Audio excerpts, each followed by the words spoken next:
Story 1 of 5. Ben Robert Smith charged with war crimes over alleged Afghan civilian killings. Ben Robert Smith charged with war crimes over alleged Afghan civilian killings. Here's what every outlet agrees on. Ben Robert Smith was arrested at Sydney Airport on April 7, 2026, by the Australian Federal Police, AFP, and Office of the Special Investigator, OSI, over alleged war crimes. Robert Smith was charged with 5 counts of war crime murder, allegedly committed between 2009 and 2012 while serving in Afghanistan with the Australian SAS. The alleged victims were unarmed Afghan civilians or detainees who were handcuffed and posed no threat to Australian soldiers at the time of their deaths. Robert Smith was granted bail on April 17, 2026, under strict conditions, including surrendering his passport, reporting to police 3 times a week, and a $250,000 security deposit. Robert Smith has consistently denied the allegations, stating he acted within the rules of engagement and values during his service in Afghanistan. But not all outlets told the same story. The Guardian and news.com.au report that Robert Smith was arrested at Sydney Airport on April 7, 2026, while some sources like ABC and SMH mention the arrest occurred on April 7 but do not specify the exact time of day.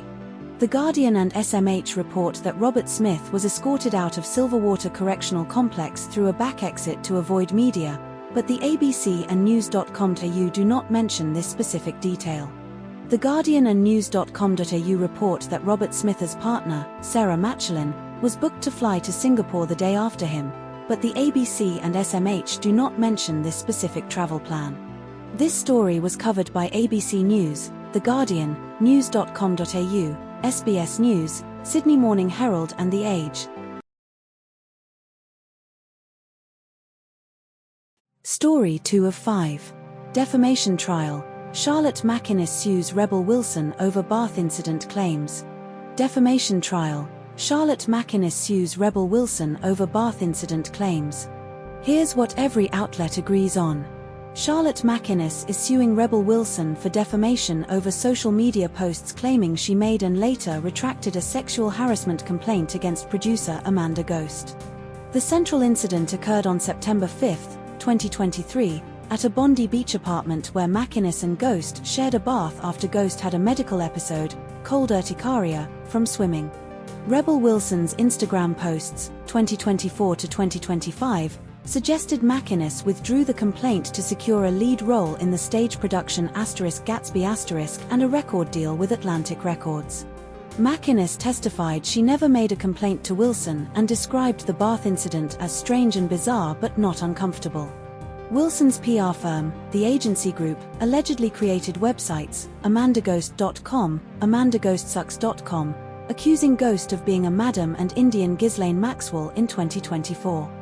But not all outlets told the same story. The Guardian and ABC report Wilson's PR team created websites accusing Ghost of being a madam, but Wilson's lawyers deny she directed their publication. MacInnes' lawyer claims Wilson used the sexual harassment allegation as leverage in budget disputes with producers, but Wilson's team argues it was a genuine concern. Some sources describe the bath as large, MacInnes, her lawyer, while Wilson's barrister calls it pretty regular-sized, though MacInnes agreed it was bigger than average.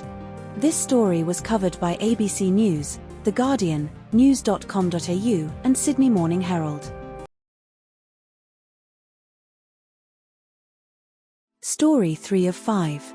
Kyle Sandilands and Jackie O. Henderson sue ARN Media over contract termination. Kyle Sandilands and Jackie O. Henderson sue ARN Media over contract termination. Here's what every outlet agrees on. Kyle Sandilands and Jackie O. Henderson were each on $100 million, 10-year contracts with ARN Media for the Kyle and Jackie O. show, totaling $200 million combined. Both Sandilands and Henderson were sacked in February 2026 after an on-air dispute where Sandilands called Henderson off with the fairies and accused her of being unfocused.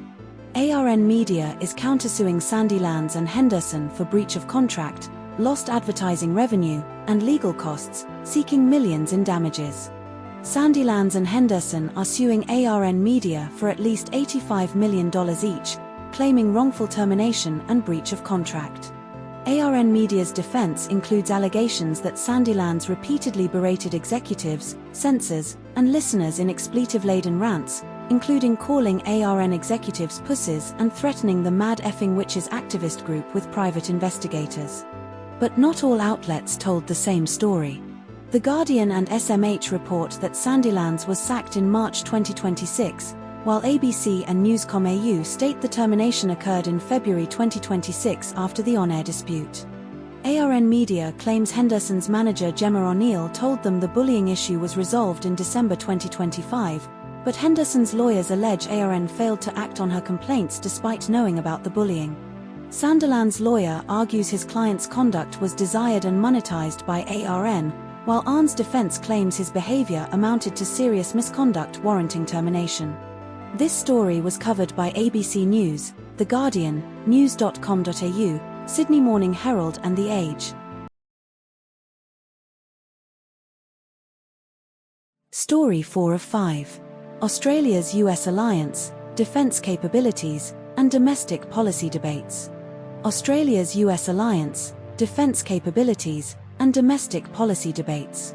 Here's what every outlet agrees on. Andrew Hastie, Liberal frontbencher, criticised Australia's over-reliance on the US alliance, stating it has weakened Australia's hard power and sovereign capabilities in a speech to the Robert Menzies Institute on the 23rd of April, 2026.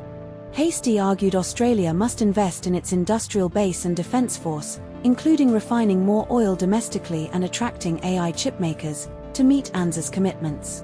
Donald Trump has pressured Australia to contribute more to securing the Strait of Hormuz amid the Iran war, which has disrupted global oil supplies. The US plans to establish a rotational submarine base at HMAS Stirling, Perth, Western Australia, starting in 2027, with nuclear-powered submarines potentially operating from Australia tomorrow, as stated by the US Indo-Pacific Commander. Cybercriminals hacked the Sri Lankan Finance Ministry, stealing $2.5 million intended for debt repayment to Australia, the largest such theft from a state institution in Sri Lanka. But not all outlets told the same story.